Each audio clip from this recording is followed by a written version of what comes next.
Juyeon is a hero who defeated the Demon King in another world.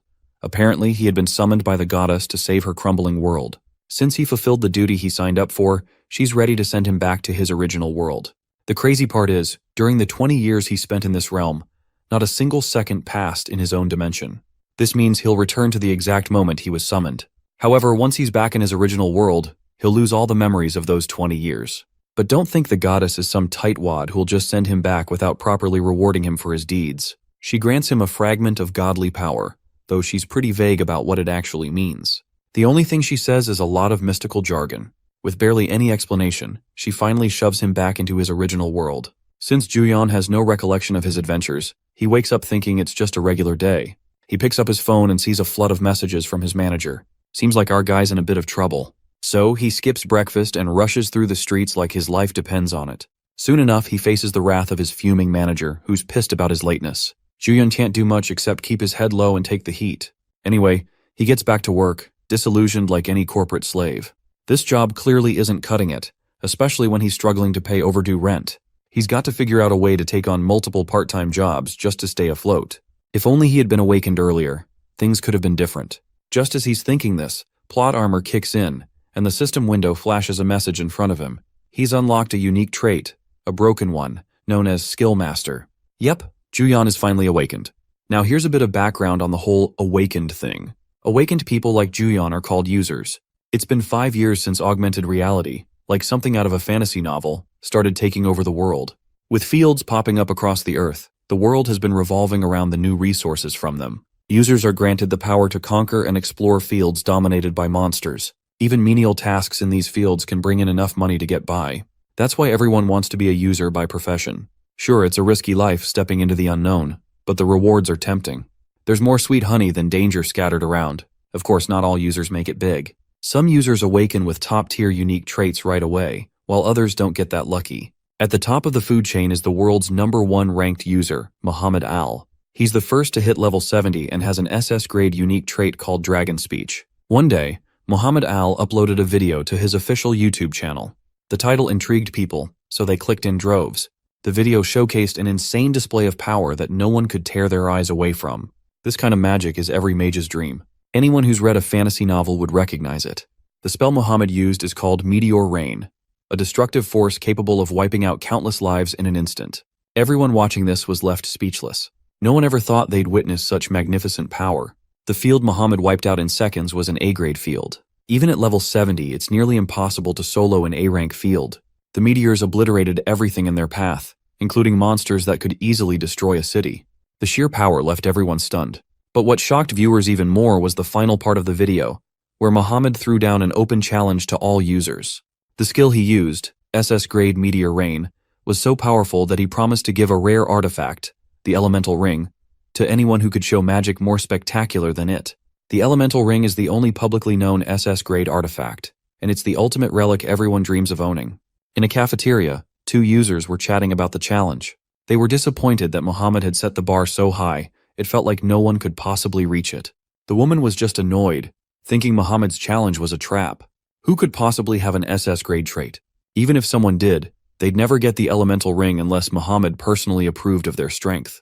Given the high bar he had set, the dude had no intention of actually giving away the ring. It was just a flex. The video of his challenge spread like wildfire and became the hottest topic on every news channel. Muhammad's challenge seemed like an impossible feat, one no one could possibly match. That is, until our boy showed up. As Juyeon stood in the field, he casually flicked his finger, and immediately, meteors began descending from the sky, engulfing everything in flames. The meteor shower was so devastating that literally everything was obliterated. After causing such destruction, Juyeon casually gave a thumbs up, silently thanking Muhammad Al for showing him such an amazing skill. Naturally, everyone watching was absolutely boggled. Nationwide keyboard warriors flooded the comment section, reacting to the tragic defeat Muhammad Al had just faced. The biggest question on everyone's mind was, who the heck is this guy? Now time for another round of lore about the whole awakening and unique traits thing. When users awaken, they typically receive one unique trait.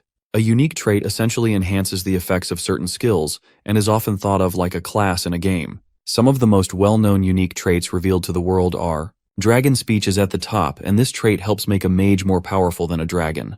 The second one is Miracle, a trait capable of granting healing powers, said to even revive the dead. Then comes regeneration.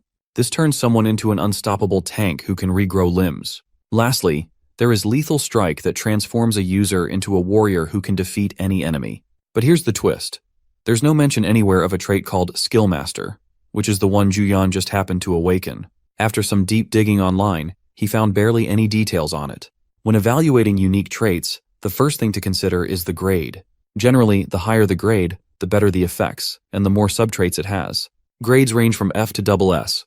When Juyeon checked his trait, he found it was an unknown EX grade. He then looked at his stats, which were kinda underwhelming to say the least. Naturally, he was bummed to see how low they were. You see, a high-grade trait is supposed to come with a stat boost, so it's kind of strange that Juyeon's stats were so low. Barely anyone gets such poor stats with a high-grade trait. He checked his subtraits, and so far, there were only 2. Again, it's rather disappointing, as he had expected more. At this point, Juyeon was just confused, with no solid details about his trait. But it seems like he is about to get some clarification soon enough. The next system prompt gave him a tutorial quest, telling him to copy a skill. Once he activates the skill, he would earn 20 SP. However, there's a catch. Copied skills are automatically deleted as soon as midnight strikes. Well, that quest panel was unexpected. What's even more unexpected is the fact that in order to copy someone's skill, he would have to go out into the fields just so he can watch users in action. And that, quite frankly, given his abysmal stats, sounds like suicide mission. Still, he didn't have much of a choice. He needed to find a skill to copy and finish the quest. Then, an idea clicked in his mind. He remembers Muhammad Al, who had demonstrated the Meteor Rain skill. As soon as he watches that broadcast, the system displays all the juicy details about the skill. When the system prompts him to copy the skill, Juyeon is shocked. He hadn't expected to be able to simply copy a skill just by watching a video from the comfort of his home. And just like that, Juyeon made his way onto all the TV news channels after winning that open challenge. Seeing his face plastered across the news, Muhammad cracks a smile. His secretary, however, isn't sure if giving away the elemental ring like this is such a good idea. It seems that Muhammad isn't thinking much about the ring itself. He is more fascinated by the fact that the skill he had obtained only a few weeks ago was now being used by someone else. The secretary argues that there are plenty of skills similar to Meteor Rain. But Muhammad emphasizes the coincidence. Not only the skill our boy acquired is SS grade, but it also has the exact same name. The secretary is still not convinced, pointing out that they haven't verified that it's actually SS grade. It's possible that this is all a well-staged display of power. Her words fail to sway Muhammad to think otherwise. He is pretty sure that this skill is at least SS grade, with a unique trait to boot. He then suggests she deliver a business card along with the ring, explaining that he wants to practice caution and wouldn't deliver the ring personally. He also expresses his desire to become friends with Juyeon in the future and wants this message to be delivered along with the ring. A while later, we find our maniac looping his own uploaded broadcast like it's a new religion. The video's blowing up, and it's only natural the dude starts going bonkers. He's practically drunk on his own hype. While he's busy basking in his fleeting fame, a little girl on the counter is clearly dying for his attention. But bro is way too zoned out to even acknowledge her presence. Eventually, her father snaps. The man is clearly pissed off seeing this particular cashier slacking off on the job. Once Juyeon finishes serving the customers, he slumps into his chair and lets out a long, defeated sigh. It seems like he isn't getting jack shit after completing that challenge, let alone SS grade item. Just a few days ago, he was a nobody, useless, invisible, incapable of doing a damn thing. But ever since awakening his trait, he's finally starting to believe in himself a little. If only, just if, he could make enough money to live comfortably forever. Maybe even become as strong as Muhammad Al and bathe in the adoration of the masses. He's still daydreaming when a sudden notification yanks him back. It's a comment coming directly from Muhammad Al under his video. The legend himself just promised to hand Juyeon the reward he deserves for winning the challenge. The internet promptly loses its mind. The big cheese finally drops the ball and everyone's losing it. Even Juyeon can't believe it. Cut to the next scene, bro is sitting stiff as a board next to a secretary who's here to deliver the promised gift. She even chauffeurs him home in a luxury car like it's totally normal.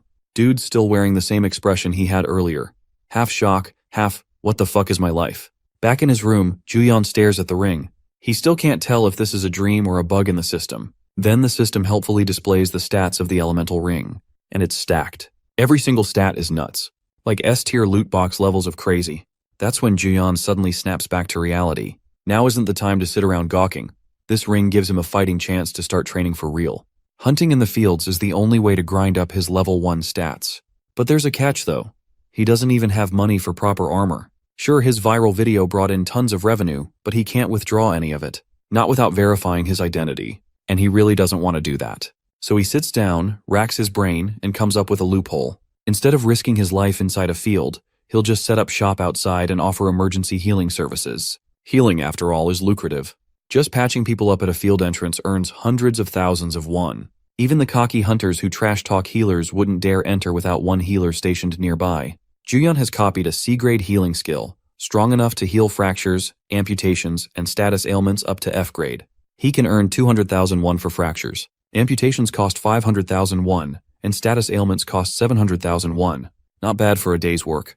So the next morning, Juyeon camps outside the D-rank swamp field near Seoul Grand Park. He didn't pick a low-tier spot on purpose. It's just that all the prime locations were already snatched up.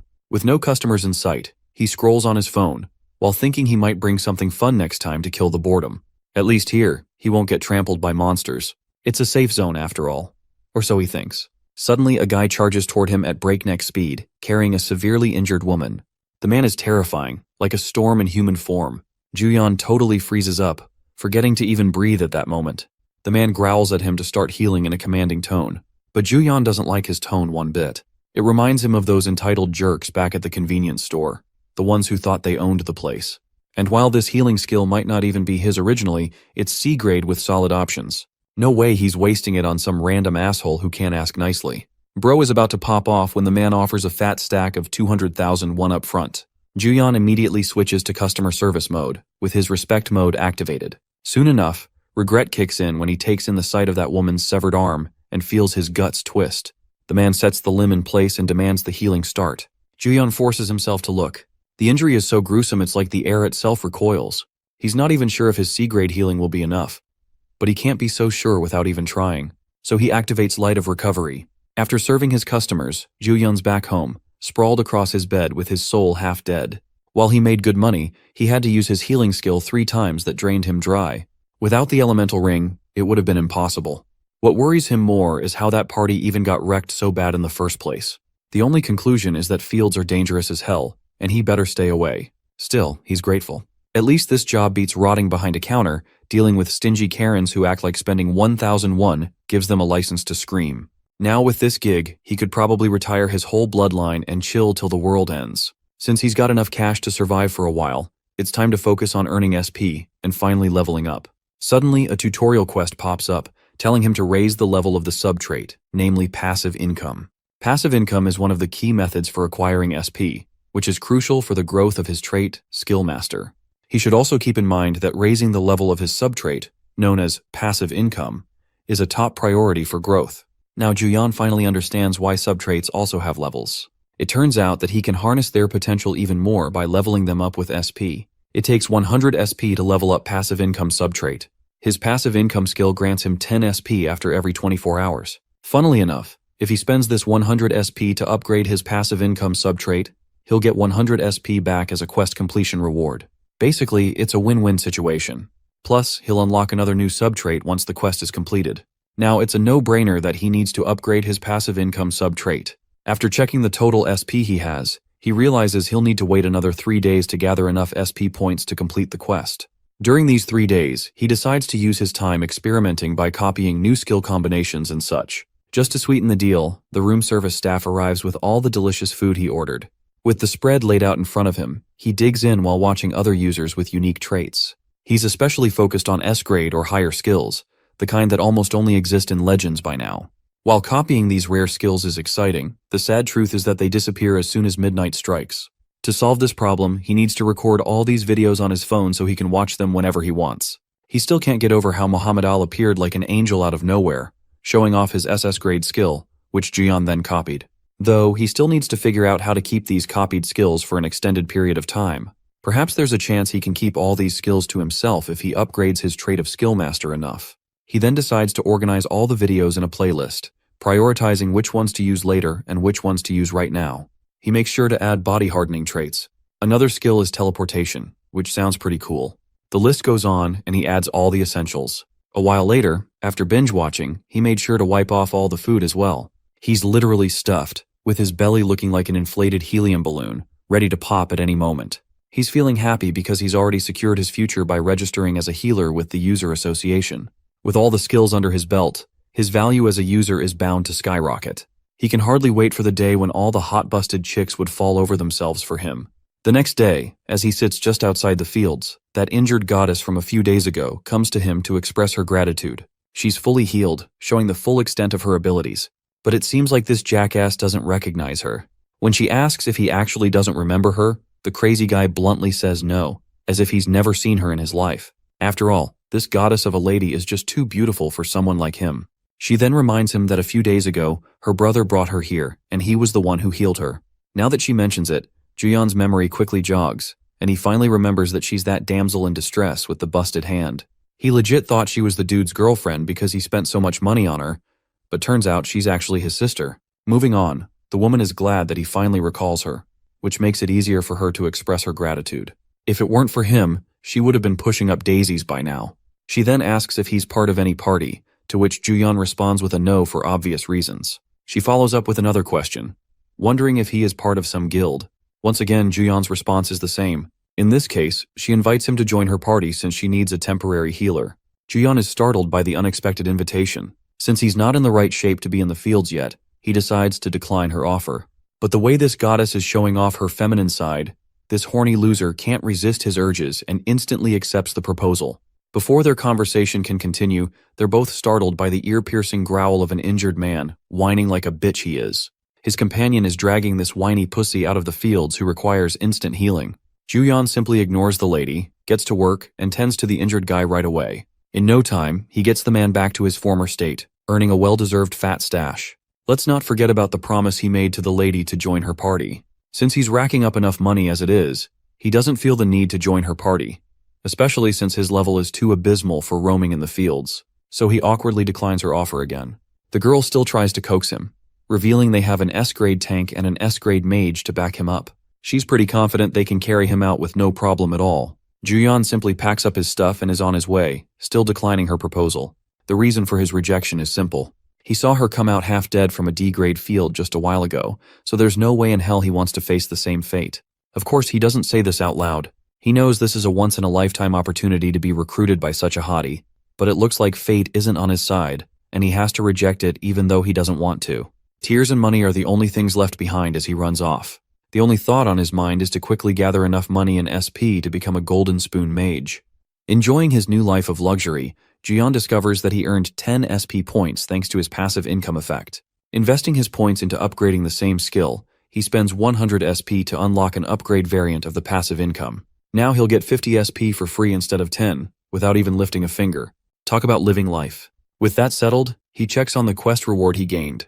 It nets him another 100 SP and grants him the ability to inherit the unique trait of whatever skill he copies. Now would be a good time to discuss the specific traits in this world as they represent a player's tendency to use an ability. Normally, the players or the users are allowed to use skills after acquiring them from skill books. That's a strict rule for all, but the potency of every skill differs based on the talent of the user. For example, if your average Joe had no innate traits, his fireball would pale in comparison to someone who has an affinity to flames. Because of this, mastering multiple skills is considered pointless, as without the original talents of the player, the skill is vastly underpowered. The only difference is the skill he copied from Muhammad from the video, but that's because it was the system's way of showing him how things worked. But with his new bestowal ability, any skills he copies will also inherit the traits of the original player. This means his copied skill will match the output of the real one. However, he doesn't get what the word random implies from all of this, so he wants to test out a few things to be certain of how his powers work in detail. For now, he thinks it's a good opportunity to exit his life of being a freelancing healer. Juyeon receives a tutorial quest to hunt down monsters using his copied skill. This way he can level up and upgrade better versions of the same ability. His quest demands that he take down at least 20 monsters, and it's going to net him a total of 200 points for doing so. The sheer timing of it is way too coincidental, to the point our boy is wondering if some god is out there watching him and responding to his every demand. Anyway, since it's a hunting quest, he needs a skill suitable for the use. So he scrolls to a video demonstrating a fire skill and wonders if he should steal that for practice. Bro is out here stealing Sasuke Uchiha's most spammable jutsu. Juyeon doesn't share high expectations and acts like he's trying stuff out for the fun of it. Initiating his copy skill, he obtains an E-ranked fireball. It's a pretty simple skill with a simple cost. Just like the system told him, he also obtained the ignition trait as a byproduct, allowing him access to a greater effect. Yeah, at this point he really thinks he's being watched because he's practically getting stuff for free. Anyway, our boy steps into the sheep farm entrance where the field entrance is located. He observes the dimensional gap and wonders if it is the division between field and reality. Juyeon decided to go all out and purchased equipment just to be safe. Entering the field, he welcomes his new life as a hunter instead of a shitty healer. Meanwhile, Juyeon ends up popular on the forum as the fire psycho who slaughters low-level mobs. They saw him going crazy killing monsters all on his own, so a bunch of greedy losers reached out to him and even tried inviting Juyeon to their guild. Our boy can't help but act nonchalant, reminding them that he's already rejected an offer from a top-tier S-rank baddie, which is hilarious when you remember how he ran away with a face that screamed depression. Also, he doesn't quite remember laughing while hunting down the monsters. Once again, it's quite funny, because in the actual battle, Bro starts giggling his ass off like a villain executing his enemies. Juyeon suddenly remembers that and thinks that his excitement must have clearly gotten the better of him. Defeating the monsters earns him the SP points he needed and also reduces the usage cost of his copy skill. It's a good thing because Juyeon had been looking for something that could help him keep on hunting with the reduced costs. Browsing the community forum, he learns about a raid post about an obsidian bear boss field. From the comments, they're expressing shock at how the fire psycho defeated the obsidian bear without any equipment while still being at a low level. At the same time, Juyeon reflects that he was only able to do that because he spammed fireballs and didn't require much else. An enlightenment hits him like Truck-kun hitting isekai protagonists. Bro remembers that he received a gift from the strongest ranked user, Muhammad, who he is still indebted to for the ring. Let's go back a few days and see what became of the battle against the obsidian bear raid. The boss monster was going ballistic on them, causing the tanks to jump at the front and handle its rage. They wanted the mages to stay safe at the back in the meantime. Since our boy received a quest to defeat the boss monster, he was pretty happy about it, especially with the promise of earning 500 story points. The weird-looking obsidian bear was terrorizing the party, until Juyeon gave its body a gentle tap from a fireball, doing massive amounts of damage. The party leader was shocked, immediately taking notice of the fire mage who acted like it was no big deal. The enraged bear was continuously hit with fireballs until it was knocked down. The rest of the party was shocked, questioning if the fight was over. But to their horror, the obsidian bear roared loudly, unleashing its A-ranked skill which decreased all of their stats. The berserk state is a second state of this boss, despite the fact that they dealt heavy damage to it already. Unfortunately, the players are so weakened because of the debuff that they can barely stand in place. The obsidian bear then focuses its wrath on attacking the group leader, who can barely defend with his sword, while the rest of his team is practically useless under the nerfs. All except for one, that is. The system grants Juyeon an additional quest to copy the boss's skill, and just for this demonstration, he's given a free copy slot to execute it immediately. Thanks to the system's built-in appraisal effect, he can also inspect the monster's skill before copying it.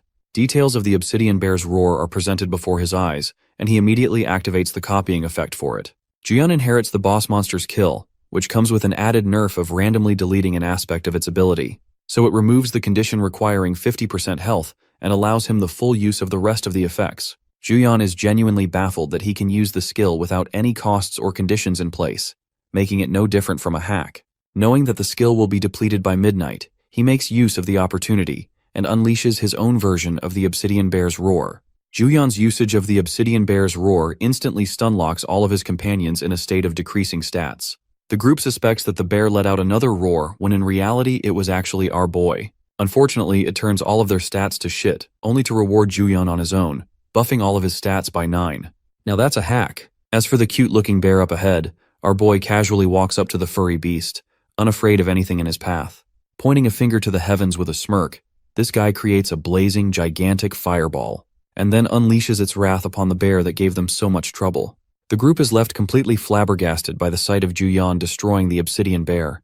With the defeat of the field boss monster, our boy levels up twice, and also gets to keep the copied skill. But this special occurrence only happened because of the tutorial quest showcasing him that he can copy skills from bosses as well. It rewards him with a total of 700 SP points too, which is amazing. As you can imagine, Juyeon's living the life with his new powers. Shortly after the defeat of the creature, his group roars in celebration, chanting how he looked so cool taking care of the field boss all on his own. The scene reminds our hero of the time when he killed the demon lord in the foreign realm. The system absorbs the obsidian bear's soul and also increases our boy's stats. The whole soul thing is actually new to Juyeon as he'd only heard of it until now. Let's discuss it in detail. Boss monsters are usually 10 levels higher than the level of an average field, which means if someone tries to use a high-level player to kill the boss for them, the field recognizes it and immediately causes the corpse to disappear. With the corpse gone, you can't obtain any valuable drops, which means that smurfing doesn't reward you with shit here. Now, the real reason players actually love to hunt down field bosses basically boils down to one simple fact, and that is, they want a boss item to drop, which happens in our lucky case, as one of the dudes discovers the obsidian bear's drop. Item drops make the player's efforts worth it, and then the corpse of the boss they defeated is also sold for a pretty good price. But aside from that, our boy is geeking out over the fact that his strength stat was boosted. The best part about raid participation is that, upon completion of the raid and the defeat of the boss, each of them gets a permanent stat increase. Juyeon's party is heads over heels for our boy for completing the raid so casually. They explicitly state that he's the reason for their victory. The raid leader mentions how he was fully expecting his group to suffer a ton of injuries right after the obsidian bear went berserk, but it's thanks to our boy's efforts that they won't have to worry about that anymore. Interacting with the status window, the party leader inspects the boss item that was dropped. Though it is valuable, it comes with an activation condition, requiring the player to be at least below 30% health, which also means you're going to be standing on your last leg when it comes in handy. Anyway, the raid leader states that the drop items will all be distributed according to the player association's judgment. However, one ugly dude wants to buy the boss item on the spot and is ready to hand over 90% of the value in cash. The party members start murmuring about opportunists who only magically appear whenever the boss item drops. Their only objective is to collect special items, so they're infamously dubbed the boss item hunters. But in this case, since they're giving a fair price, it doesn't seem like a bad thing. However, Juyeon's a bit skeptical and his bullshit detector is going crazy. He doesn't get what these guys are aiming for. Anyway, one of the bodyguards opened the case to reveal the lump of money, confirming that they can process the payment at once. The sheer sight of the sparkling cash turns our boy into a gold digger who suddenly no longer cares about their intentions at all. The scene cuts to Juyeon sitting in the same crappy field like he usually does. Bro is actually suffering through despair because he doesn't even feel satisfied with earning 10 million won. This is because Juyeon has taken a fascination with a special piece of equipment called Rekta's leather armor set. Unfortunately, this thing costs a whopping 63 million in amount, enough to break our boy's heart. After learning that they only had 2 sets of the armor left in stock, Bro left like he's suffering losses or living a poor life, when in reality the dude has expensive taste. Anyway, Juyeon's scheming little mind is concentrated on hunting as much as possible for the time being. He opens the status window to access rewards for his tutorial quest. Luckily for him, he can access the boss's monster skills with this, but even still, the skill itself is risky to use because it requires him to drop below 50% health at least. But that's fine because our boy had a lot more fun abusing his fire skill more than anything. With no customers bothering him at the moment, our boy decided to invest some of the points he saved to buff his stats further. Now, there's a bunch of options available to him. For example, taking the fantasy route, Bro could end up an incredible warrior. However, he isn't in the mood to risk his life so hard in a place where danger is imminent every day. Noticing a shift in his magic power, he spends 500 points to enhance the copy skill, allowing him to gain an additional copy usage per day. This is pretty exciting news for him. The tutorial quest also points out that daily quests are the only surefire path to gain SP points. Receiving a sudden daily quest, he has a simple task of using his copy skill 2 times. It's a fairly easy way to guarantee 80 story points. This also makes our boy curious, because he's unsure what would happen in the case of copying the same skill twice. Watching a video, he decides to copy the healing light skill. After acquiring it, he wonders if the trait will be affected or not. So he decides to do the same again, but the system warns him that he has already copied this skill. Ignoring the system, the dude moves forward with it and copies the skill a second time, much to his amazement. Shortly after that, he updates the sign on his board, which now reads that he's going to be selling healing alongside an experience buff of 5% for every 1 million won. This rare offer draws attention from many players as they gather all around. Being the savvy businessman, Bro advertises his offer loud and clear. The people all around are shocked and question his words. After all, an experience point buff is completely unheard of. At first, they think he's a scam artist who'll steal their money and run away. But our boy is just waiting for him to swarm him with the sweet cash he's looking for. Suddenly, one mage comes up to him. She lifts her hood, revealing herself to be the same S-rank baddie from earlier, as she teases him to join their party. Seeing fine shit again, Bro is literally blinded by her mesmerizing looks. He tells her that he's currently aiming to do some business, which causes her to teasingly remark that he's yet to acquire his first customer from the looks of it. That's why she's more than happy to experience his product as his first customers. Juyeon treats them like royalty and requests them to come in. With the activation of his newly acquiring Healing Light ability, he bumps up their combat experience by 5%. Before leaving, she hands him her personal card and number, stating that she'll be expecting his call. They're dying for a good healer, and it seems fine shit over here really has an eye for our boy with how obsessive she is. More importantly, she does him a generous favor by confirming to everyone about the legitimacy of his service. That causes an entire swarm of customers to rush in to get their hands on the same service. Bro is literally feeling filthy rich from people slapping bills on his face. While that is going on, let's go back and check up on Fine Shit and her brother. Her brother is a bit frustrated that she's being obsessive over a dude who doesn't even have equipment. The mage reminds her dear sibling that their party is going to be unstoppable after this. The two of them are already good at playing their own parts, so all they need now is a reliable healer, and then comes the fact that this guy can pull off experience buffs too. That's a jackpot if they can get him in. Even still, her brother has objections since they're dealing with a newbie, but she thinks that's the best part about them noticing him early. Right now, not enough people in the world know about Jiyeon's talents, so it will be best for them to catch him the quickest. Having entered the dungeon, the S-rank mage unleashes her firestorm strike, mowing down a group of warrior lizards. She continues her talk from earlier and has a feeling that someone like Juyeon has a bright future ahead of him as a warrior. With the millions acquired from his hot sale, our boy finally got his armor and is looking fly as hell with that outfit on. At the same time, he's in the mood to swing for passive income instead of direct income. So he plays with the system screen and learns that he can easily acquire 50 to 200 points daily at the default hour. This means that even if he doesn't do anything at all, his SP points will accumulate daily. Our boy is in the middle of calculating the costs of his SP skill required for skill copy level 3, until a bombshell drops on him, and he realizes that it's going to cost him a whopping 4,000 points to get to the next level. The good thing? Daily quests give plenty of these points, which means at a set rate of acquiring 200 points a day, he's got to wait about 49 days to get what he wants. But for now, he's interested in raising his stats first, since that takes priority, so Junyun thinks heading for another field battle would be good. Also, he equips his hoodie and recalls that he's publicly known as a healer, so now, he's going to play the part of his hidden identity as a mage, and keep using that. The scene cuts to the field battle, but unfortunately the place is located in a muddy ground, ruining our boy's outfit. The F-rank field known as the Garorim Bay specializes in nullifying attackers and tanks.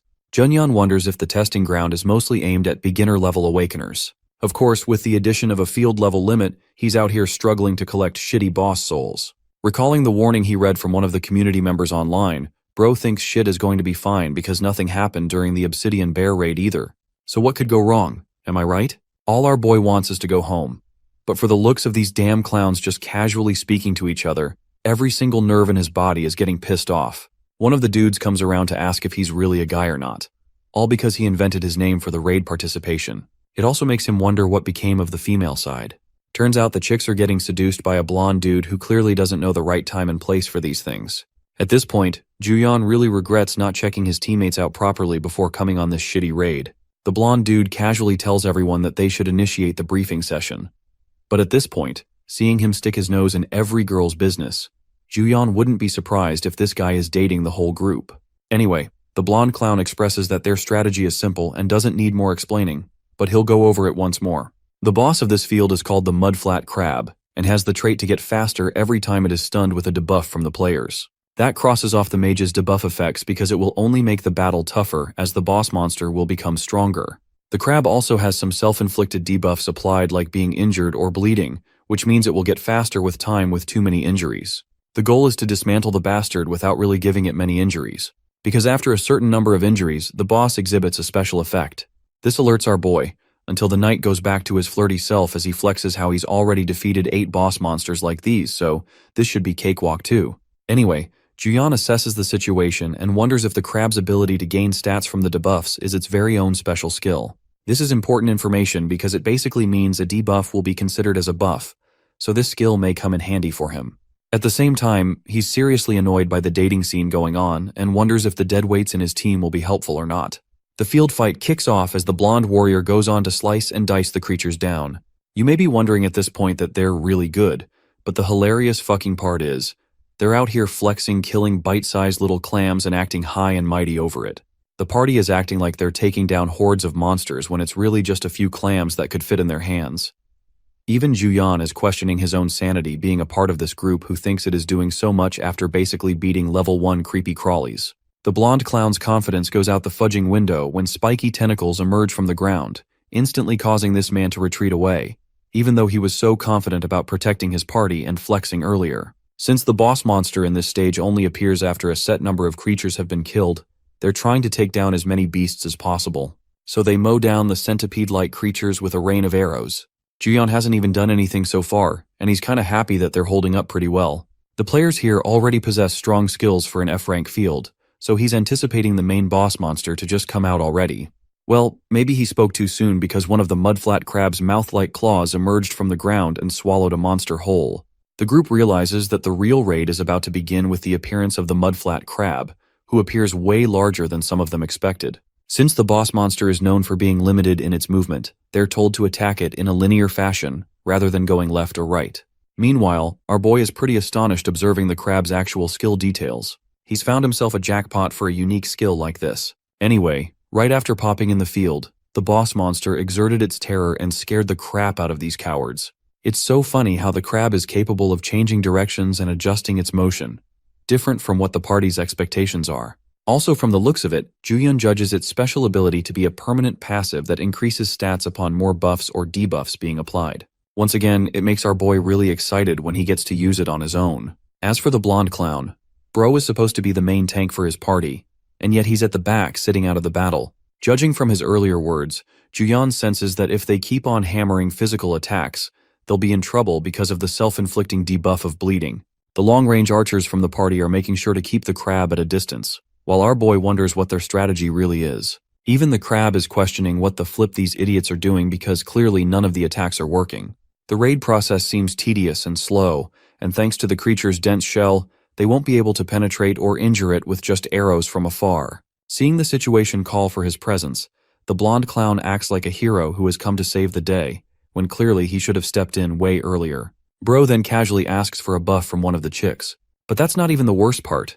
The worst part is that it's not even a real buff. They're just role-playing to increase his morale. If I was Juyeon here, I would probably let the crab murder all of them here. Anyway, our boy waits for their cringe session to end and understands that they're gonna need one powerful attack to beat the monster in one go. To his shock, the blonde clown exhibits a special power that he couldn't have anticipated from a carefree guy like him at all. Apparently it's called Radiant Power, and it's a rank SS skill that applies tons of buffs on the target. Its duration also increases based on the target's personal rank. Juyeon is the happiest he can be, because he's basically struck gold in a shitty F-rank field with the discovery of this new rare skill. Recalling his conversation from the sales lady who was showing him the equipment armor, he learned that many players liked uploading videos to their channels, so their business decided to prepare items like that too. She mansplains the crap out of the technology, and it flies right over my head as well as Juyeon's head. Back to the current scene, it turns out his glasses are special and can record footage of the battle. This would later help him to access the skill anytime he wanted. If he can pair Radiant Power alongside the boss's skill, it's going to result in a beautiful and complementary combination of receiving a ton of buffs and raising his stats. He also learns that the S-rank buff skill is coming from the lady who apparently doesn't even know her own worth. Having been empowered by the buff, the blonde decides that it's time to unleash his abilities. First off though, he asks our boy to hit the boss with some heavy damage attacks. So Juyeon casually whips up a gigantic fireball and deals insane amounts of damage on the crab. And just for the kicker, he's brought out a trump card skill especially for this occasion, which activates as a second part of the fireball effect. With the chant, "Explosion," the guy detonates the same fireball, allowing a chance to increase even more damage. The aftermath of the battle is pretty anticlimactic, as the crab is literally cooked to the point they can feast on it now. As for the blonde, Bro is devastated that Juyeon stole his moment. Acting like the crab is about to pull off some kind of special move, this guy naively rushes towards the crab to finish it off. The hilarious part is that he's swinging his blade against a creature that's already dead, and instead of having the self-awareness to realize he did something cringe, Bro is even proud of himself. If neuroscientists somehow got a hold of his body, they would probably find zero brain activity inside his head. Even the party members' faces tell you about their reactions. They're questioning what the fudge just happened. Anyway, Juyeon notices the sudden change. The skill called Change Resistance from the mudflat crab is now officially a part of his arsenal. Now he just needs to return home and use the combined effects of Change Resistance alongside Radiant Power to see what kind of magic he can come up with. With the boss defeated, Bro just wants to go home, when suddenly the entire group starts eyeing down on him. They give him all the credit for having a busted attack skill like that, and are indebted to his efforts to carry the entire team of dead weights. Seeing the attention being focused on Juyan instead of him, the jealous blonde calls them to focus on item distribution instead of wasting time. Bro is at least glad that the chick is still supporting him strongly, until she shatters his heart to a million freaking pieces when she goes to fawn over Juyan just the same. The group is actually fine with handing our boy the biggest share from the field drop because of his contribution alone. While this is happening, one of the agents observes the situation and the monster corpse. He reports the information back to his leader, explaining how there aren't any item drops from the boss this time, so they'll be focusing on the next spot instead. Meanwhile, Hyoju's eyes shift to a different color as she gazes into the sky. Something tells me she's got more mystery to her than we think. In the next scene, our boy defeats a bunch of monsters, clearing the daily quest to reward him 300 points. But all this effort just to get to level 3 has exhausted him quite a bit. Also, he ended up testing the potential of the two skills by merging their effects at the same time. The buffs are incredible and out of this world, but it comes with one glaring problem. Popping open the status window, he reflects that he doesn't have enough copy counts to do anything with the effects. Think of it this way. Since both skills are buff skills, what exactly is he buffing apart from his body when he can't even use more than 2 copy skills at the same time? The answer is nothing, so that's why this combination is useless until he gets his hand on the 3rd copy slot. The tedious process makes him whine because our boy just wants to gather more SP to rank up already. Juyan lays there in a field of silence, hoping some kind of miracle will help grant him a special quest to reward him with more points. The dude doesn't have high hopes when suddenly, the system screen pops out of nowhere with a special tutorial quest for him. The tutorial quest requires him to complete the main quest, and its reward will be a whopping 4,000 SP, which is just the amount required to get to rank 3 of his skill. Even Juyan is startled and wonders what kind of main quest this will be. Suddenly, his face turns to shit with the sky literally summoning a damn island. This is the new field called the Sky Island Kanel, and his main quest is to clear the field. Since it's a special field, it's going to be teeming with monsters, and in this case, they seem to be aerial monsters. The system requires him to clear the special field for the sake of the Earth, because its very existence is a threat to Earth. The appearance of the Sky Island is reported all over the country, alarming the people and the members of the User Association. The Player Association is acting under emergency circumstances. All airport flights have also been suspended, and from the experience of the citizens, the only notable effect is they can't get enough sunlight. As far as the international situation is concerned, more special fields have begun popping all over the world. For example, Japan's special field is unique too. A landmass of half a country's size has bound itself next to Tokyo. But in their case, it's not a sky island, which is why the Koreans think they're having it much worse having to deal with a lack of sunlight too.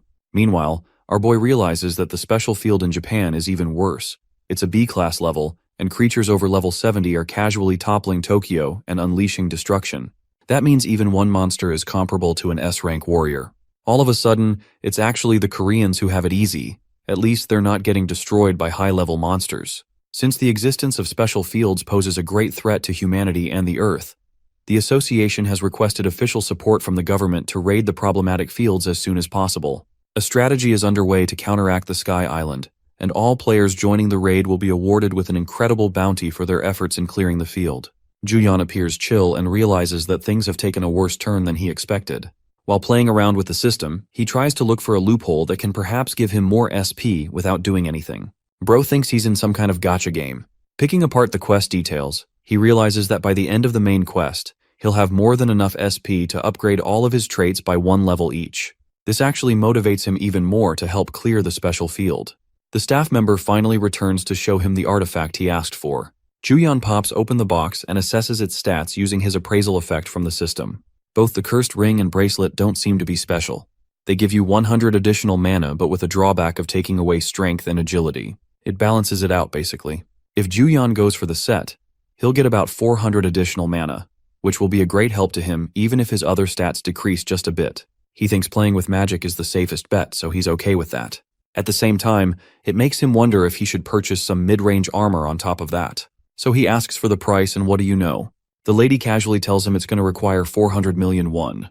The price is so high, but our boy chooses to act cool and professional, walking out like he didn't just suffer a heart attack while wearing the price just now. Anyway, let's jump ahead to the part where Juyan and the other players are waiting at the entrance. Also, he wasn't having fun with the glasses he bought, so he spent some extra cash getting a body cam instead, which makes him wonder why he didn't just go for the body cam right away from the beginning.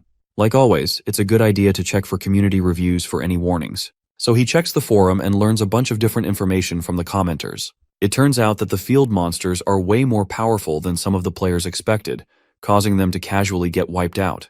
It's so concerning in fact that the forum administrators posted an official warning to alert the melee warriors to stay out of the battle. Since the monsters are airborne, they can't do shit at all. And since it's a sky island, players are struggling to get proper oxygen supply too. All of these comments only signal bad news to our boy, who realizes they might be dealing with a D-rank field instead of an F-rank one. Anyway, he doesn't care and thinks those cowards are probably overreacting like they always do, until suddenly, he's pulled inside the entrance and teleports to the island. The shift in terrain is actually quite striking and really cool even for our boy's eyes. He also notices that the monsters don't appear to be hyper-aggressive at all, or so his ass thought, because just then he hears a loud scream coming from the air, causing him to turn and look. The aerial monster has gotten a hold of one of the players who is crying his face out because he's terrified.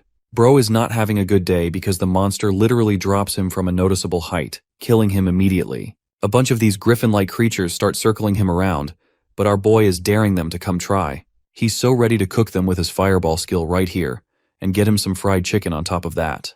But to his astonishment, the monsters didn't even pay attention to him, and instead targeted a tank nearby. Also, the tank in this case is actually the baddie and her brother, who Juyeon recognizes immediately. The monsters unleash their descent, charging down against their shield. But thanks to their shield barrier, they're safe from each attack. This allows the S-rank mage an opportunity to cultivate her Firestorm ability, which she unleashes from a specific part of the shield, engulfing each of the birds with her flames and putting them all down. Our boy is pretty impressed witnessing the insane damage output by her skill, as he wasn't expecting these two to be that strong. The baddie is actually a bit underwhelmed and unimpressed from their experience so far, while her brother reminds her not to let her guard down. Juyeon assesses his options. He acquired a fireball skill already by copying it, so it makes him wonder if he should be greedy enough to copy Firestorm too. The baddie shouts back at her brother, expressing that a healer's presence could have prevented the grievous injuries she endured that time. Also, she deeply regrets being unable to recruit Juyeon and his amazing healing abilities now. In a twist of fate, she sees our boy struggling to swat away a bunch of cute slimes who aren't letting go of his legs. Juyeon experiences an oh shit realization when he sees the baddie and her brother observing him from afar. Yikes, now that has got to be embarrassing as hell. She greets him and asks if their lovely healer is busy. Bro's face shows his sheer depression with the way he just humiliated himself and lost all his aura. The cute little blob monster is captured, saving our boy from his worst boss battle yet.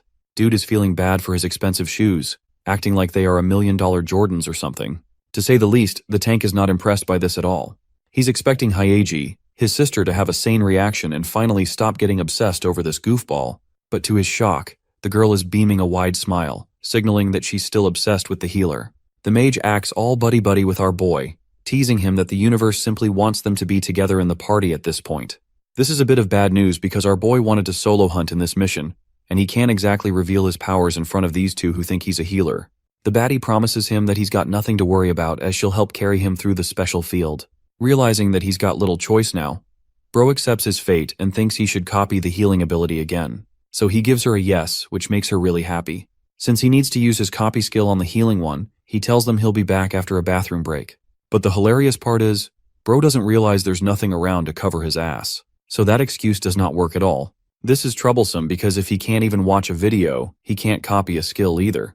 He doubles down on his bathroom excuse and is starting to realize that he might be the enemy of his own perception at this point. Sung Jin-woo would probably crap in his pants than ever lose aura in the same situation. A few moments later, the trio is attacked by the same kind of monsters, only this time, they've become smarter in their approach. The bastards are carrying gigantic boulders to crush the barrier shield of the tank. Clearly, Juyeon stands no chance in this battle with his limited use of powers. What's even more concerning is the stampeding rhinos making their way to attack him. Just when Juyeon prepares himself to cast something against them, Hyeji moves forward, casually giving him a wink that she's got this. She uses Firewall, which is another one of her abilities. Not just that, Hyeji activates Fire Rain and Fire Spear too. The combined offensive output of all three defeats all the monsters without giving any trouble at all. By the end of the battle, our boy is left baffled, realizing he doesn't even have to do anything. Impressed by Hyeji's performance, he asks if S-rank players typically have so many skills like her, because that makes him wonder what kind of skill set an X-ranked player would have. Hyeji confirms this to be true, but she also tells him that the skills are learned by purchasing skill books, which is a long way of saying that she bought the skills for a hefty amount. Marching onwards to their next opponent, this one seems to be an aquatic beast. While Hyeji and her brother are dealing with the monster, Our boy looks devastated and sad standing at the back. Bored as hell, Juyeon decides to activate his version of Fireball, which is incredibly large in size, even more than its normal size. He's shocked by the unusual scale of his own attack. As for Heeji, she's on his ass because that Fireball was even stronger than the one she used. Turns out that Juyeon forgot about his overcharge skill test, which increases the damage by a whopping 20% in exchange for mana consumption. Bro tries to play it off casually by saying it's just a defensive skill he learned as a healer. But the baddie isn't buying his excuse and directly asks for his mana amount. Like an expert manipulator, Bro tells her it's a decent amount, when in reality it's a lot for the average healer. Thanks to his mana pool, he can use the same Fireball strike at least 13 more times, which tells you all you need to know about his reserves. However, he doesn't want to be too aggressive as his role is supposed to be of a healer. Anyway, her brother isn't pleased to say the least. The other players are also suspecting of our boy's abilities, which means he's got to play it safe and use his abilities only when required. Speaking of which, a different party is out here killing the cute little slime monsters. Bowl-cut-looking dude wants them to keep focusing on the flying monsters instead. His friend is a bit annoyed that they're busy dealing with these little slime weaklings instead of dealing with the actual threat. So they tell him to go and fight a big monster and die as a prideful player instead. The system announces that the number of deceased monsters in the island has met a specific requirement to summon the boss at last. So the players are expecting to finish it off quickly and end the special field. Or so they thought. Because the dude they're going to be facing up against is a gigachad called the Lord of the Sky Island. The party members are shocked to see an angelic being descending from the sky, appearing as the most holy existence. But don't take that appearance slightly, because this guy is crazy strong as he activates the Sword of the Heavens, an attack that summons one sword for every monster killed on the island, increases a damage output by 1% for each sword, and also allows other effects as long as he's on the island. This overpowered skill is troublesome because it's an area-based attack, unleashing a barrage of swords upon the players. It also reminds me of Gilgamesh's ability from the Fate franchise. Anyway, Hyeji's brother struggles to defend against hundreds of swords savagely piercing the barrier shield. At least he's protected because the other players are experiencing literal hell against the swords. Even the tank is at his limits. Turns out that even by blocking the sword, you get a debuff inflicted, lowering all of the stats. The debuff has a duration of 10 minutes, which is way too long for their situation. In the meantime, Juyeon steadily heals him and turns his attention to the level 59 boss monster. Almost all of its skills are at level A or higher, and its base stats are powerful too. From the looks of it, Juyeon's face tells you he's got some kind of strategy. But the strategy is pretty funny, because bro literally says they should run the fudge away while they still can. The scene cuts to the commenters on the forum, who are dogpiling on the boss monster for being so damn strong. From the looks of it, he took down 1,000 players all on his own. The same Sky Island has turned into a graveyard, and they all think there's no hope left for anyone with this boss around. The boss monster reappears after a certain amount of time, and different from last time, one of its wings turns to black. But that only goes for his appearance, as the rampaging swords at the same as last time, pouring down on the players like rain. While it is literally raining swords, they now also experience a second debuff, robbing them of their energies. Also, do you guys remember the cute little slime balls from earlier? Yeah, well, maybe it was a good idea to kill them after all. Because these creepy crawlies actually gave birth to bitchless, bug-eyed monsters who slaughtered the players in their weakened state. Seeing the video of the battle, Juyeon finds himself alarmed. Turns out they escaped from their encounter last time, and it turned out to be a smart call based on the boss monster's abilities. Juyeon understands that he doesn't have time to play around, especially with the debuff of the boss monster kicking into effect. He's startled by a sudden call coming from Hyeji, who greets the healer and inquires if he tried raiding the Sky Island a second time after they left. But of course, our boy hasn't since he is unprepared. However, it's not like they can waste time either because the special fields are affecting the entirety of their planet. The worst part is, just like in Japan, the monsters from the Sky Island were beginning to evacuate the island and unleashing their wrath in the cities. This means Seoul is in great trouble, and it will only get worse from here. Hyeji reveals that they've formed a large team to counteract the boss monster specifically, and she's curious if he's going to be joining them or not. This is pleasant news to Juyeon, and so a few days passed. The raid team gathered at the Grand Park, the same location where our boy usually conducts his business. Some of the players gathered here are surprised to see so many big names in the team. They've come here for a meeting to discuss their plans. Seeing the popular hunters becoming a part of his team, Juyeon feels like an imposter among the elite group. Question his worth. Also, he didn't exactly come here with his usual robe, so he wonders if it's going to be okay. Hyeji swipes her hand and calls out for him, which is a breath of fresh air for our boy, who is getting nervous around the strangers. Juyeon points out that he's just a shitty F-rank player, so why does he get to be in a group of elite B-rankers? To that, Hyeji reminds him that he may be an F-rank, but his healing abilities are far superior than that. She assures him that they're gonna need all the help they can get on this mission. Speaking of which, the leader of the raid team finally arrives, appearing before the party. Even Hyeji is excited to see the guy, while Juyeon is astonished to be in the presence of the #1 guild's SS-class warrior, Lee Hye-sung. The leader starts off by suggesting they assess individual abilities of each member before talking about the plan to fight the boss. That's why they're going to be doing a warm-up session for now. Hyeji is pumped and hopes to get her revenge from their previous encounter. Our boy, on the other hand, is shocked. The leader's order may seem pretty cutthroat and straight to the point, but no one dared to object to his words at all. Looking at his back, this man is simping for Hye-sung looking badass as hell. Jumping to the scene of the field battle, Hye-sung casually cuts down a bunch of lizard warriors, impressing Juyeon even more with his talents. He quickly knocks some sense into himself, recalling that his stats are so damn low that acting like Hye-sung would straight up get him killed. The only reason Juyeon has been surviving so far is thanks to the elemental ring amping up his stats. That's how he knows that sticking to magic is going to do him wonders. At the same time, though he lacks experience holding a sword, something about Hye-sung's swings brings him nostalgia and familiarity. However, he doesn't want to be reckless, and expresses that he should give up any thoughts of a physical battle until he can safely increase his stats. He's focused on healing the injured for now. Not only that, combat at this range is critically dangerous.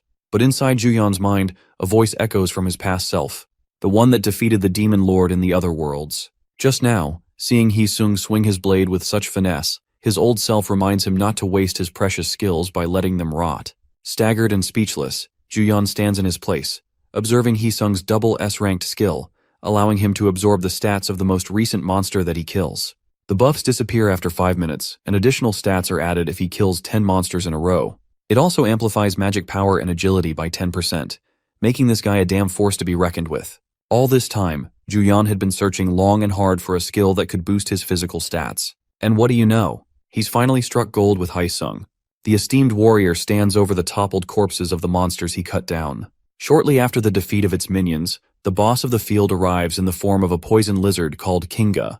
The appearance of the boss monster alerts the players, but let's be honest, it's no big deal to Hye-sung, who taps into his limit break special ability, allowing him to jump an entire rank in his offensive output for 60 seconds. With his berserk state, Hye-sung annihilates the boss with a single sword strike before it can even release its first move. The boss is defeated instantly and its soul is absorbed, bumping up the stats of each player. And that's how the raid ended up being cleared without any trouble at all. Hyeji is a bit jealous she didn't get to perform, while her brother thinks she's ungrateful for the hard carry. Also, Juyeon is pleasantly surprised that even without contribution, the participants still end up with rewards. She tells him that actually, it doesn't work that way. It's because of his constant buffing and debuffing that he was able to get the contribution points automatically. For a long time, our boy wondered how healers leveled up so fast, but now he's starting to realize that playing support is actually pretty damn easy. Finished with their little warm-up, Hye-sung turns to them and expresses that he will be in charge of organizing before the rewards are handed out. While he's giving a long explanation, our boy is zoned the heck out, because his attention isn't focused on the boring lecture, but instead an ability called the Catalyst.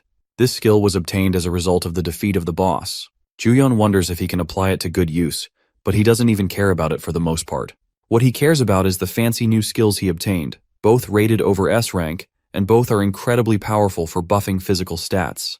The leader turns his attention to the healers, and questions if our boy is drunk or something with the way he is making that shitty expression. At this point, Juyeon doesn't even care about anything else. He just wants to go home and start experimenting with his new skills. More days passed and the raid party has yet to invade the Sky Island. Juyeon finds himself completely exhausted and prompts to open the status window. At long last, he's acquired 4,000 points, and with this, he'll be able to destroy the boss monster without much trouble. The funniest part is how he actually obtained so many points. Bro had to take out a total of 120 monsters in his daily raids just to get to this level. The quests appear so frequently now that he isn't getting a chance to rest.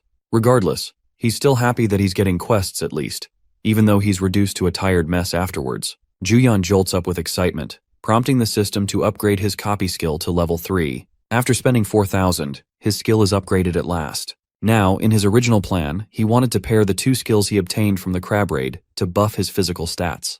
But with Hye-sung's appearance, our boy now has access to even more absurd skills, which only makes him crave a 4th copy slot to make use of his best skills. Pairing Blood Frenzy, Brilliant Authority and Change Resistance would be freaking overpowered with an attack-based skill. Imagine you're getting 3 overpowered buffs on one attack. That's what Juyon is after, and he thinks by that point, he would surpass the likes of Hyesung too. Though it would have been nice if he had 4 slots, he's gonna have to do what he can with the 3 slots available to him for now. So he goes on to copy Fireball, Brilliant Authority, and finally Resistance to Change for the upcoming raid. In the next scene, Juyon confronts a monster with a devilish smile on his face. He knows this bastard is about to get incinerated to pieces with his new buffs. His murder spree in the field was noticeable enough to attract attention from commenters on the forum. He's famous for being known as the psychopath who one-shots everyone with a fireball. One of the footage recorded of Juyon showcases how he expertly managed to lure a field boss far away from the main party. And just as the giant serpent was about to bite him, he released his gigantic fireball, dealing insane amounts of damage with a single burst. His mysterious identity is now a big deal to the people in the forum. Not to mention his impressive speed, to the point that people are wondering if he's really a mage. Focusing his attention to the serpent, Juyon saves a duo by unleashing his fireball attack, and then continues on running for his life when the snake chases after him. But the same happens again, as just a fireball is enough to beat anything in his path. The players are astonished by his approach to knock down the boss's health with continuous chip damage. In the next scene, we pay a visit to the #1 player in the world, Muhammad, who has about an hour and a half to kill in his free time. Muhammad finds himself satisfied reviewing the same video of the mysterious player taking down the mountain snake. His assistant asks if he's worried about the infamous psychopath.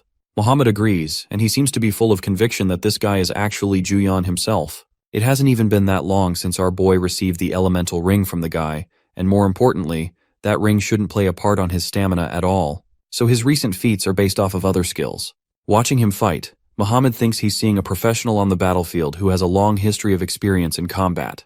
The funny thing is, while he's glazing our boy, Juyon is shitting bricks facing the mountain snake, even though he looks cool in the eyes of other people. Expressing his interest in the Raider Guild, Muhammad inquired for information on them. His assistant explains that many sightings of them have been reported recently. Hearing that, he tasks her with a job of observing both Juyon and the Raider Guild closely, because it's obvious that the world is going to notice him more as time goes by, and Muhammad definitely doesn't want the Raider Guild messing with the guy he considers his friend.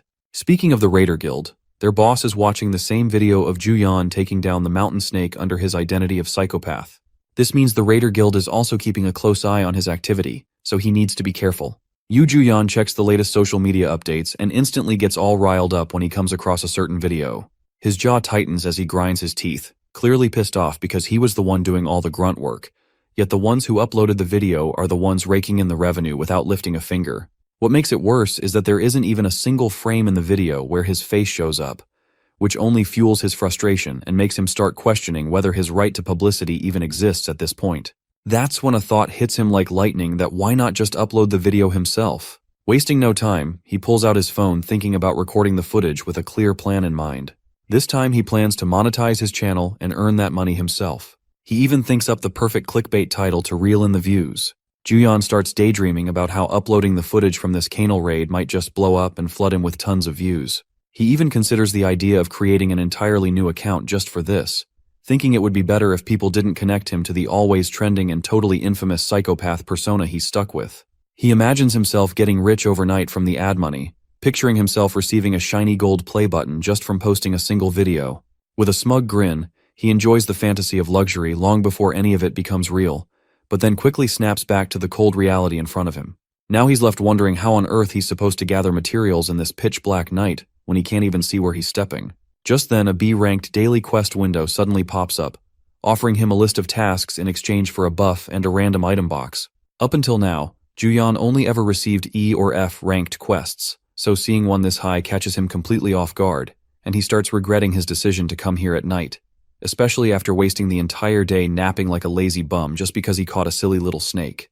He begins to consider finishing the quest before his skills reset at midnight, not wanting to miss the chance.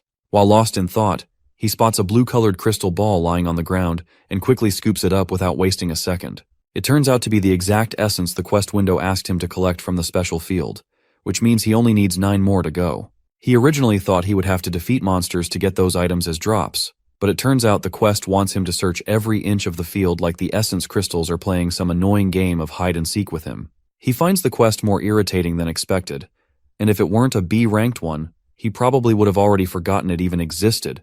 especially considering how much he'd have to run around just to gather these glowing orbs. As Juyeon finally gets himself ready to continue, a sudden ambush from a monster eagle jolts him from behind. The massive bird almost manages to tear through him, but somehow he pulls off a desperate dodge and narrowly saves his guts. The whole dodging part feels a bit off to him though, because he genuinely didn't think he had it in him. That's when it hits him that maybe this is the result of using both his brilliant authority and resistance skill together. Without wasting time, he launches a fireball and incinerates the eagle monster in an instant. The explosion from his attack draws the attention of a few nearby raiders who start wondering who on earth is out here hunting monsters in the middle of the night.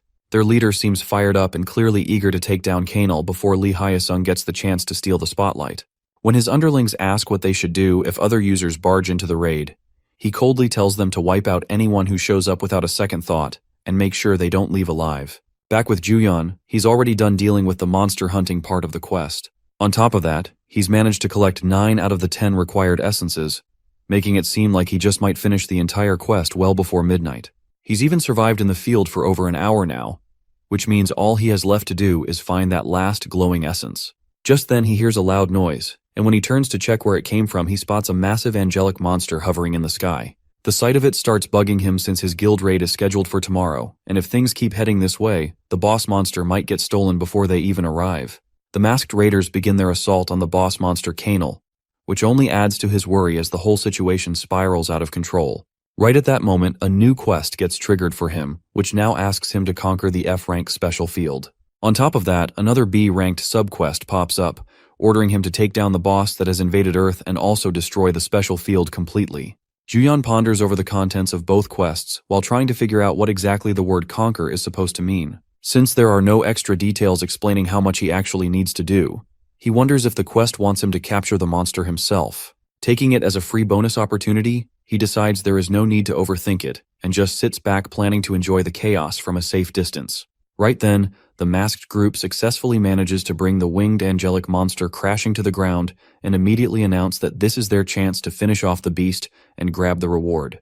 Meanwhile, Juyeon stays seated comfortably on the grass with a relaxed look, enjoying the action like a late-night movie, and learns that the monster has fallen because its health dropped below 50%, which now makes it unable to fly. Not only that, but this moment also signals the start of the third phase of the boss fight where Kanal begins to power up with a massive buff. A sudden gust of wind blows, and our boy shields his eyes from the dust.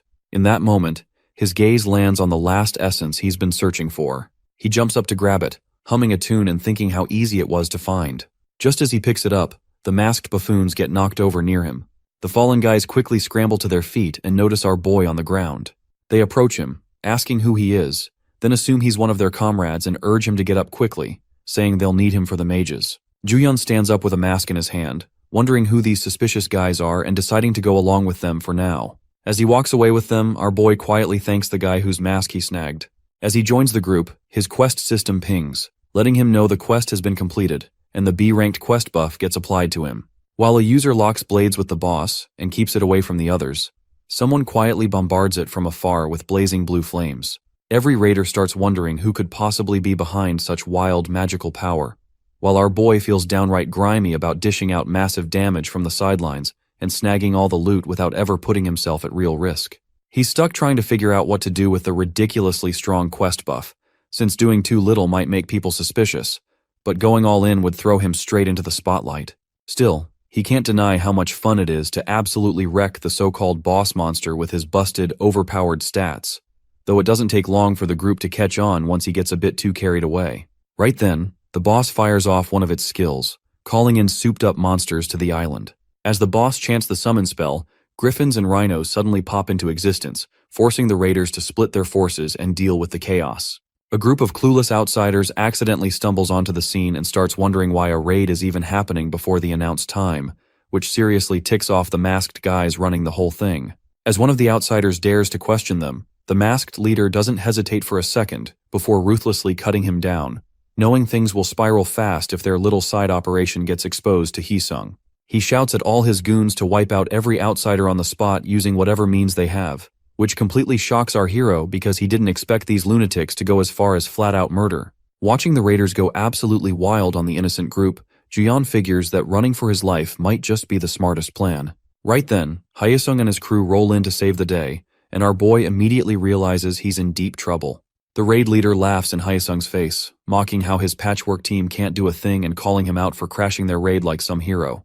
But the man calmly fires back, saying it's pretty stupid to think he can get away with killing people, let alone stealing a boss. With a grin that screams madness, he tells the psycho that nobody's even going to remember their names, then dives into the group of raiders like they're barely worth noticing. One guy brushes past our hero, casually telling him to move before he starts planning how to get out of this whole disaster. Right after that, the boss begins attacking everyone in sight, and the raiders decide their best shot at landing the final blow is to cripple the rival party by knocking out all their healers first. As chaos erupts all around him, Juyeon starts sweating harder than a league player in a team fight, desperately trying to figure out a way to bring down the boss before everything spirals completely out of control. His thoughts are suddenly cut short as Hyesung charges straight through the meat shields like a killing machine, slicing down anyone in his way. Meanwhile, Hyeji and her brother are busy clearing out the bug monsters when a raider tries to sneak up on her from behind. Just as he's about to strike, blue flames burst around the NPC and incinerate him before he can even land a blow, leaving Hyeji frozen in awe. She turns to look at the robed figure behind the fire, realizing he's the one controlling those graceful yet deadly flames. And when her brother rushes over to check on her, she tells him that the mysterious man actually attacked his own team just to protect her. At the same time, the timer creeps closer and closer to midnight while our hero dodges through Hyesung's party, sprinting like Sonic as he tries to stay alive. The clock finally hits midnight and Juyeon instantly whips out his phone to copy the next skill. Meanwhile, the composed knight is still battling monsters like a total boss. And as that happens, Juyeon activates his new buff and casually points a finger at the enemies, launching a fireball that explodes like a raging volcano and turns the monsters to ash, leaving Hyesung completely speechless. Watching that, the raid leader clicks his tongue in frustration and reluctantly teams up with Juyeon to take out the rest of the trash mobs. Covered in a flood of buffs, Juyeon goes absolutely wild under the effects of his blood frenzy skill that boosts his stats with every kill, and he finally fires off one last scorching fireball at the boss, slamming it into a deep sleep. The blast scorches everything in its path, and the raiders can't help but wonder if that final blow actually did the job. But Juyeon's excitement turns to frustration when he realizes it's not over yet. With a terrifying shift in presence, the boss switches into its final phase. Then, drawing its massive sword, it brings the weapon down with so much power that Hyeji's brother barely manages to block the shockwave using his defensive skill. The impact sends everything and everyone flying like ragdolls, and Juyeon feels a chill crawl down his spine as he thinks he's about to meet his maker. Out of nowhere, an unexpected guy swoops in to save the day, and as Juyeon stares at the guy, completely lost for words, the man casually tells him that he owes him a favor now. No big deal. After getting saved by Hyeji's brother, our guy immediately fires off his fireball skill straight at Kanel, blasting the monster to pieces right in front of Hyesung's face. Kanel goes down, and the pile of loot circling its remains makes it obvious that this was part of a boss system. Hyesung steps up to reclaim the boss system and coldly warns the raiders to step aside without causing trouble. The leader of the raiders, who had been aiming to snag the boss monster for himself, argues back by reminding everyone that nobody in their right mind would underestimate how powerful their mage really is. Meanwhile, Juyeon gets a notification saying that the main quest has been cleared, and he is about to be teleported to the tutorial field where he'll get to pick his rewards. The raider guy stares at him, feeling like Juyeon looks oddly familiar but still can't figure out who he actually is. Just then, our boy casually slides in and grabs the reward from the boss monster. By the time the masked raider finally realizes that the guy in front of him is the infamous psychopath, Juyeon has already snatched the reward with a big grin, proudly claiming that since he was the one who took down the monster, the dropped item obviously belongs to him. The masked guy and Hyesung both rush forward to grab the item, but just before they can reach it, Juyeon's system activates and finishes the teleportation, leaving everyone behind fuming in rage, fully aware they've just been scammed. Once he arrives in the tutorial field, Juyeon starts to wonder if he really did pull off a scam on all of them. Just then, a flood of system notifications explodes in front of him, completely overwhelming our guy. He tries to figure out if these are all just reward alerts, but before he can even start reading them, a tiny fairy suddenly appears and introduces herself as Ego.